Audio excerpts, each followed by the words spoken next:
Tactful play styles have always been used by the best of the best and made outplaying your opponents incredibly simple in the process. From the early season evolution of 90s and ramp rushes moving into the mid-season box meta, we now stop here at Season X. Hey, where the 90s, ramp rushes, and boxing up are simply not enough to dominate the lobby. Practically everybody knows how to do these now simple maneuvers, and because of that, we must evolve our own playstyles to continue beating our opponents. What do you think? What's good, everybody? It's your guy, your friend, the one and only Keith Allen, and make sure to connect with me on my Instagram when you do so. Hey, just love to inspire you guys to be the best that you can be in Fortnite. And today we're going to be going over the top 5 current building strategies to optimize and elevate your gameplay in today's competitive meta. Of course, with time, this list is going to change, so keep up with our channel by subscribing with notifications on to never miss a thing. It's been great. Also, before we get right into it, I just want to let you guys know that ProGuides is offering mini in-depth courses similar to this video at ProGuides.com. So by purchasing the InstaPro Pass, you get access to an entire library of content tailored to elevate your gameplay. Guys, you do not want to miss an opportunity like this, as the InstaPro Pass comes with up to 5 live coaching sessions with real Fortnite pros. Amazing. Link is at the top of the description. Anyways, you guys are ready to hop into this? Let's go. Time and time again, you're going to find yourself up against a sweaty soccer skin who cranks 90s to build height. Instead of contesting height with retakes that'll surely draw on a third-party attention, finish the fight quicker and use less resources by going for the good old-fashioned chop. You know, these days, I really go for height retakes that you see on a Face Sway's channel in a scrim scenario. You know, it's just too risky, given all the things that could go wrong, yet I see so many people engaged in fights that go 15 stories up or higher. I don't know if they think they're Superman or anything, but that's what they do. It's enough to surely get both opponents dropped down and killed by a third party. Instead of contesting others for height using retake strategies, first try to identify weak points within the building structure itself, then break them. Then secure high position. Hey, this is going to keep the height of the fight relatively tame, not waste all of your builds, and still give you the same result, which is high ground. The reason this makes my list is because it's so simple yet so effective. If you wanted to take it to an even further level, okay, take a look at Clicks and a solo scrim endgame. All right, check this out. Clicks gets ramp rushed over and loses high ground, but he still wants the alpha positioning, right? Instead of build battling for height, which would have surely caught the eyes of the entire lobby, he goes to chop the builds down and his opponent falls to a more exploitable position. The kicker here is that in a lot of scenarios, you won't even have to fully break down the builds to get your opponent to drop down, as the sound alone is scary enough to just get your opponent to stop cranking and start dropping. Sounds like a song. This is exactly what happens here in Click's scenario, which leads to a much easier kill in comparison to the former plan. Okay, so with that being said, let's move on to our number 4. When owning a wall, stair, or floor directly between you and your opponent, your brain might be telling you to make a quick edit and school on your opponent. In Season X, however, most adversaries are all too familiar with this play. You might find yourself getting one pumped in the face one too many times after making this hasty play. If so, then this alternative maneuver is right up your alley. Alright, so jumping into number 4, this is something that I personally struggled with a lot in Fortnite. I'm just being honest. I get control of someone's wall, then make an edit just to eat a pump shot to the head. Has that happened to you? Happened to me. I will typically, just opt out to go for the edit bait reset play, which basically consists of editing as if you were going to take a shot at someone, but actually just resetting your wall quickly. Okay, so this is done so that your opponent thinks that you just made an edit as he gets ready to wind up his shotgun shot. He ends up shooting a freshly reset wall, giving you the opportunity, the perfect opportunity, to get some free shots in. Bonus points if you're on a keyboard and mouse, where you can actually do edit bait resets much quicker by binding your scroll wheel to resetting your wall. To do this, you're going to want to utilize the secondary binds and set your reset building edit and building edit with both to mouse wheel down. Your primary binds won't change at all, but you will now have the option to simply scroll down to reset your wall near instantly. It feels more comfortable to scroll up. You can just change both secondary binds to mouse wheel up instead for the same results. Typically, you want to do these edit bait resets if the person is directly on the other side of your wall, or floor, or stairs, to sell the illusion even further. If you're editing a stair or a floor piece that you're on top of, stand on the builds that would have dropped you down if you would have actually made the edit. Instantly resetting will ensure you that you don't fall through the cracks, but we don't need to tell your opponent that. All in all, this is a super helpful tip that will surely minimize a huge amount of risk during close quarter combat and give you the small edge you need to outplay your opponents consistently.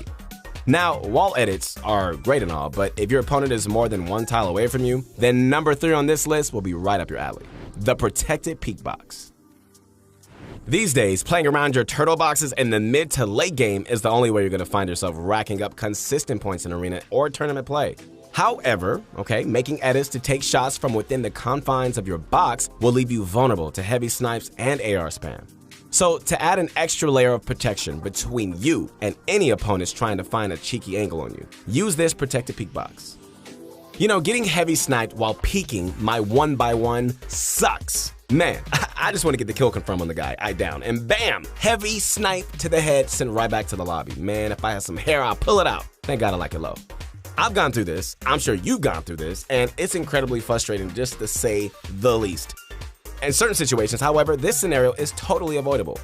Okay, so take a look at this clip from Tfue at the Fortnite World Cup. Community launch pad right there. Great neighbors. Paying attention to what's going on here. Can Tfue make a big comeback for himself here? Okay, did you catch that?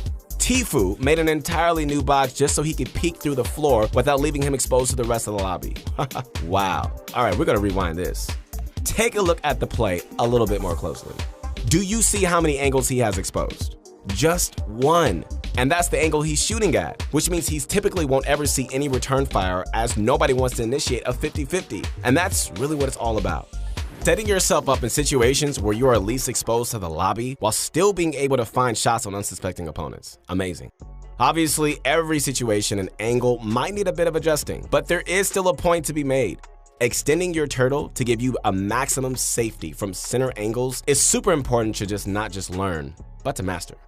So, making our way up the list, this newer technique sits at number 2, low material tunnels. Do you ever find yourself having to tunnel to the next safe zone, only to realize that your material count has depleted to dangerously low levels? You're like, uh-oh. All right, so use this fully protected tunnel and use up to 40% less materials on your next rotation. Check it out. Tunneling has recently become one of the most used metas in Fortnite. Tunnels are used to get from one location to another, right? Safely covering you and your teammates embarking on the trek from one safe zone to another. Having materials, guys, is your lifeblood, essentially in Fortnite. Without it, you're practically a fish out of the water. All right, so let's take a look at Stretch's perspective here. He's playing in the Trios Cup with Bugha and Clarity G, who both just got recently eliminated. It's up to him to secure the placement thresholds to get him the most points possible for the team. He looks down and notices that he has right around 600 mats, and that's a long way to go to zone. What are you gonna do? Well, he thinks fast. His quick thinking allows him to use this advanced tunneling strategy, which in turn gets him to where he needs to be for much less materials than if he were to use the traditional tunneling strategy. I'm not here to say that this tunnel method is what you should use in every single scenario, all right? Don't get me wrong. The traditional tunnels, they are in fact just more roomy and have a bit more separation between you and the enemy, since there would be a floor on top of your head. But in these type of situations, this tunnel is just a little bit more safe to get you where you need to be and on a budget. And finally, we made it to the top of our list, and Shockwave Plays takes the number 1 spot. Holding the mid-ground tunnel in an endgame, stuck in zone and need a quick out? If you're holding this pesky mobility item recently unvaulted in an all-core and competitive game modes, taking to the skies has never been easier. Use these tips, guys, for the Shockwave to guarantee taking and maintaining control of high ground, or simply a safe rotation into the next zone. The Shockwave, my friends, is a very interesting item, similar in theory to impulse grenades, but have that added kick. Using shockwaves to burst through builds and get you where you need to be is super important in Fortnite scrims, especially in the late games, where everything is just flipped upside down and chaos ensues. Taking a look at Cypher's POV, it's quite clear that the shockwave has some obvious uses, the main one being height. You can get some serious elevation with this bad boy, which means that you can quickly turn the tables on most early to mid-game engagements. But like I said, they're even more useful during endgame, so I wouldn't stash them away if you find them on your loot path. Alright, so let's bounce back to Bugha's perspective. Okay, so he uses the shockwave grenade to send his entire team flying in the direction closest to the front of zone. So this puts Bugha and his teammates in the most advantageous spot possible, right? Ready to turn around and bust players that are now behind them having to rotate into the gunfire. So simple, yet so rewarding, man. As long as you know when to use them, the shockwave grenades will increase your livelihood during endgame, and it'll definitely get you closer to that stacked dub that you've been working towards. So, at the end of the day, truly mastering the game of Fortnite is an incredibly complex subject, right? With the seemingly infinite routes you could just take in each and every game, there's so much material to master. But on the other hand, hey, keeping up with the newest strategies such as this video is gonna put you right on the track that you wanna be and help you get to the place where you want to go. We also have a large library of content right here on the Pro Guys channel, so make sure to check them out, guys, and see what we got. We got a lot going on. Check it out in the links down in the description. I'll also throw it out there again, if you wanted even more material to work with, head on over to ProGuys.com, and that'll surely elevate your gameplay with even more Fortnite mastery courses, along with 24/7 live coaching options that'll fit your needs.